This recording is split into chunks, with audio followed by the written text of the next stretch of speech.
салом довталабони азиз, мавзӯи кори санҷишии имрӯза ҷиҳати иштирок дар озмуни фосилавии кори санҷишӣ ном дорад навгонӣ.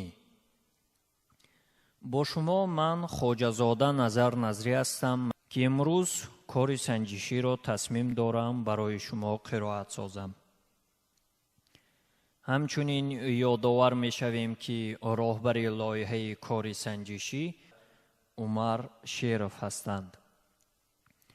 довталабони гиромӣ, нахуст сай мекунам муҳимият ва тарзи дурусти гузоштани аломатҳои имлои забони тоҷикиро дар рафти кори санҷишӣ бароятон маъзур дошта бошам. сипас оғоз мекунем ба навиштани худи кори санҷишӣ.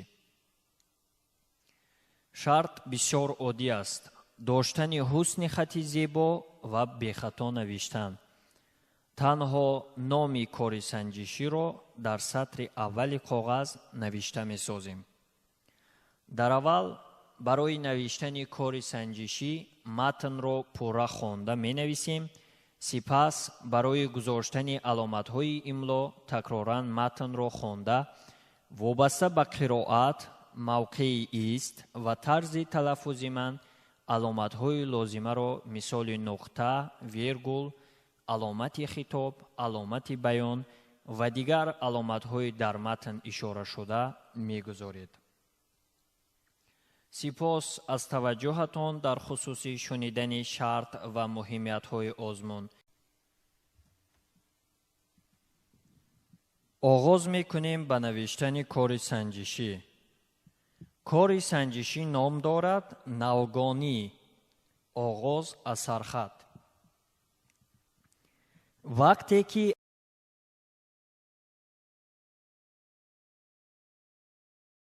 аз тафту таъсири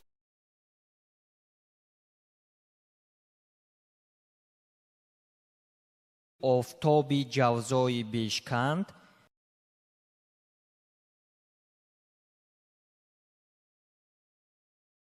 меваҳо пухтанд,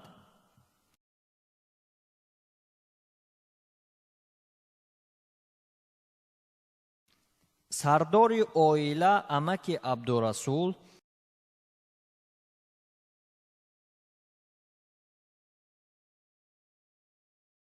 сатил дар даст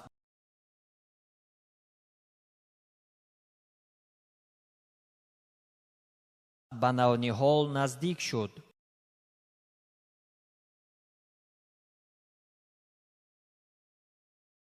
мардуми қабодиён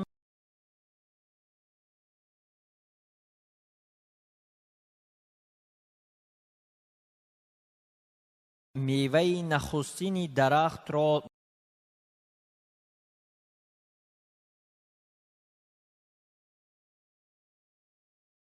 навгонӣ мегӯянд.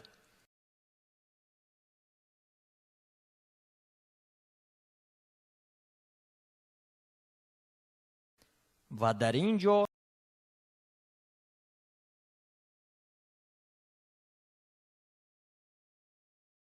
анъанае ҳаст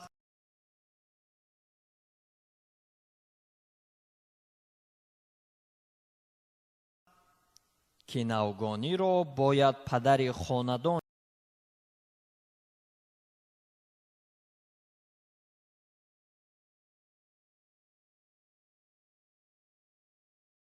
ҷамъ оварад.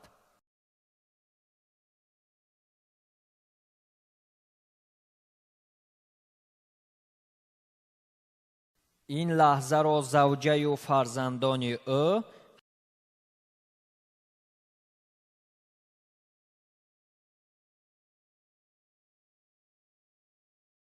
ҳамагон бесаброна интизорӣ доштанд.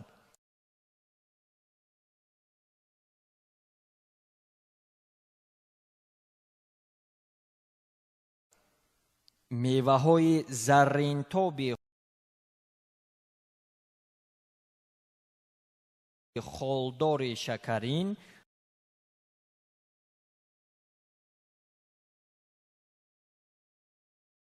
расо як сатил шуданд.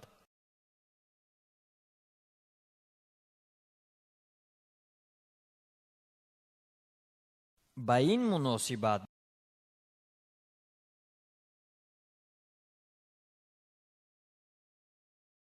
дар хона зиёфат ороста гашт.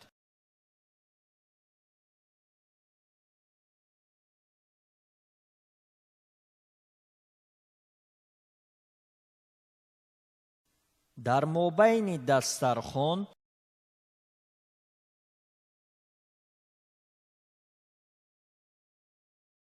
дар табақи кабудчатоби антиқӣ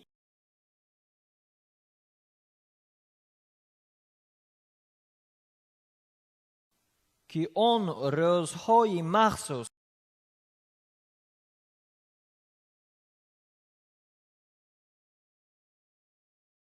истифода мешуд,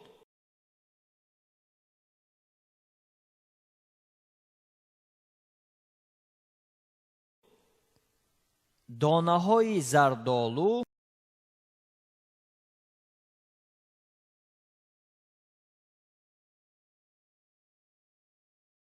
назаррабоӣ менамуданд.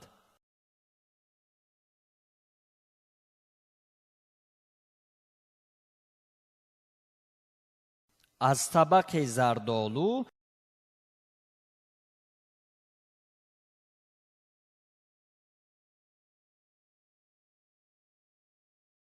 бӯйи хуши димоғпарваре медамид.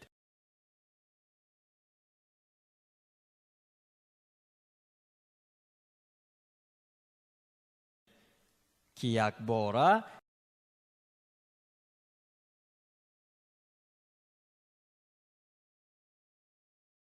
ба шамили дастанбӯ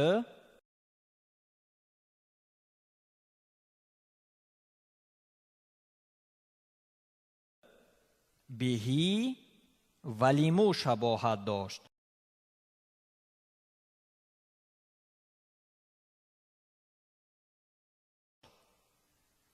аз ҳосили нахустин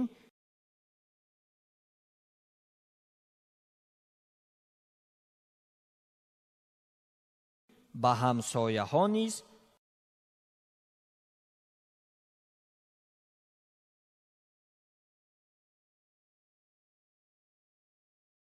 муроот намуданд.